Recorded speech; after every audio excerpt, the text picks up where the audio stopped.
O Evangelho segundo Mateus. No primeiro vídeo, vimos como Mateus apresentou Jesus como o Messias da linhagem de Davi e como um novo mestre com autoridade como Moisés. E também como Emanuel, que em hebraico significa Deus conosco. Depois que Jesus anunciou e ensinou a chegada do reino de Deus, e depois que ele trouxe o reino para a vida cotidiana do povo de Israel, vimos que Jesus foi aceito por muitos, mas rejeitado por outros, especialmente pelos líderes religiosos de Israel, os fariseus. Então, a grande pergunta é como esse conflito entre Jesus e os líderes de Israel se desenrolará. A próxima grande sessão, capítulos de 14 a 20, explora todas as diferentes expectativas que as pessoas têm sobre o Messias. Então Jesus continua curando pessoas enfermas e 2 vezes ele até milagrosamente fornece comida para as multidões no deserto. Uma é composta de judeus e a outra é uma multidão não judia. E esse sinal é muito semelhante àquilo que Moisés fez por Israel no deserto. E assim todas essas pessoas estão empolgadas com Jesus. Eles acham que ele é o grande profeta e o Messias, mas não os líderes religiosos. A visão que eles têm do Messias é baseada nas passagens que encontramos em Salmos 2 ou Daniel capítulo 2, sobre um Messias vitorioso que libertará Israel e derrotará os opressores pagãos. E do ponto de vista deles, Jesus é um falso mestre. Ele está blasfemando sobre quem ele é. E então, há histórias aqui sobre eles aumentando sua oposição, tramando um plano para matá-lo. E assim, em resposta, Jesus se retira. E começa a ensinar a seus discípulos mais próximos o que significa ser o Messias de Israel, porque ele não é quem as pessoas estão pensando. Então Jesus pergunta a seus discípulos no capítulo 16, quem vocês acham que eu sou? E Pedro dá a resposta certa aparentemente. Ele diz, bem, você é o Messias, o Filho do Deus vivo. Contudo, fica claro que Pedro está pensando em um rei que reinará vitoriosamente através do poder militar. E Jesus desafia Pedro dizendo, sim, eu me tornarei rei, mas de uma maneira diferente. E assim Jesus começa a ensinar sobre os temas do profeta Isaías, que disse que o rei messiânico sofreria e morreria pelos pecados do seu próprio povo. E assim Jesus estava se posicionando como um rei messiânico, que reina se tornando um servo e que daria a sua vida por Israel e pelas nações. Bom, Pedro e os discípulos praticamente não entendem. E assim Jesus entra no 4º bloco de ensinamentos, seguido por uma série de ensinamentos depois disso. E estes são todos sobre a natureza do reino invertido messiânico de Jesus, que inverte todos os nossos sistemas de valores. Assim, na comunidade do rei servo, você ganha honra servindo aos outros. E em vez de se vingar, você perdoa e faz o bem aos seus inimigos. E no reino de Jesus, você ganha verdadeira riqueza, dando a sua riqueza aos pobres.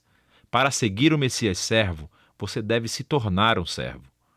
Na próxima sessão, vemos os 2 reinos entrarem em conflito, o reino de Jesus e o do líder de Israel. Jesus vem a Jerusalém para a Páscoa, cavalgando em um jumento, e as multidões o saúdam como Messias. E Jesus imediatamente marcha para o pátio do templo e cria esse enorme alvoroço que interrompe os sacrifícios diários. Suas ações falam mais alto do que suas palavras aqui. Como rei de Israel, Jesus estava afirmando sua autoridade real sobre o templo, o lugar onde Deus e Israel se reuniam. E na visão de Jesus, o templo foi comprometido pela hipocrisia dos líderes de Israel. E aqui ele está desafiando a autoridade deles e, naturalmente, eles estão profundamente ofendidos. E assim, eles tentam encurralar Jesus e envergonhá-lo no debate público, mas falham. Então eles acabam decidindo que ele deve ser morto. Em resposta, Jesus entrega seu bloco final de ensinamentos. Primeiro ele oferece uma crítica impetuosa aos fariseus e sua hipocrisia. E depois ele chora por Jerusalém e a sua rejeição a Deus e o seu reino. Então Jesus se retira com os discípulos e começa a dizer-lhes o que acontecerá. Ele será executado por esses líderes, mas ao fazer isso, eles criarão a sua própria morte. Porque, em vez de aceitarem o caminho de Jesus para o reino pacífico, eles tomarão o caminho da revolta contra Roma. E assim Jerusalém e o seu templo serão destruídos. Porém, Jesus diz que este não é o fim da história. Ele será vindicado após a sua morte por sua ressurreição. E um dia ele retornará e estabelecerá o seu reino sobre todas as nações. E assim, enquanto isso, os discípulos precisam ficar alertas e permanecer comprometidos em apenas anunciar Jesus e o seu reino e espalhar as boas novas. E assim, com tudo isso nos ouvidos dos discípulos, a história chega ao clímax. Naquela noite, Jesus chama os discípulos e celebra uma refeição de Páscoa com eles. A Páscoa reconta a história do resgate de Israel da escravidão através da morte do Cordeiro Pascal. E Jesus toma o pão e o vinho desta refeição como novos símbolos, mostrando que a sua morte será um sacrifício que redimiria o seu povo da escravidão, do pecado e do mal.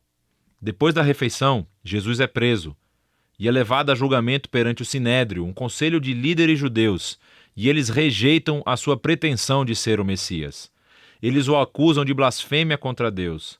Então Jesus é levado perante o governador romano, Pilatos, e ele acha que Jesus é inocente, mas cede à pressão dos líderes judeus e sentencia Jesus à morte por crucificação. Então Jesus é levado pelos soldados romanos e crucificado. Você notará aqui nessa seção que, assim como Mateus fez nos capítulos iniciais, ele aumenta o número de referências ao Antigo Testamento. Ele está tentando mostrar que a morte de Jesus não foi uma tragédia ou um fracasso, mas sim o surpreendente cumprimento de todas as antigas promessas proféticas. Jesus veio como o Messias servo mencionado por Isaías.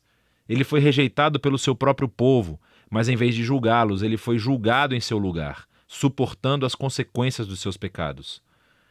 Então, a cena da crucificação chega ao fim e o corpo de Jesus é colocado em um túmulo. Mas o livro termina com uma reviravolta surpreendente, o último capítulo. Os discípulos descobrem no domingo de manhã que o túmulo de Jesus está vazio. E então, de repente, as pessoas começam a ver Jesus vivo dentre os mortos. E o livro conclui com o Jesus ressuscitado, dando um ensinamento final, chamado a Grande Comissão. Jesus diz que agora ele é o verdadeiro rei do mundo. E assim, ele envia seus discípulos para todas as nações com as boas novas de que Jesus é o Senhor. E que qualquer um pode se unir ao reino sendo batizado e seguindo seus ensinamentos.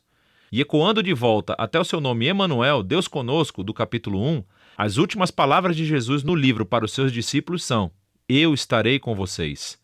É uma promessa da presença de Jesus até o dia em que ele finalmente retornará. E este é o Evangelho segundo Mateus.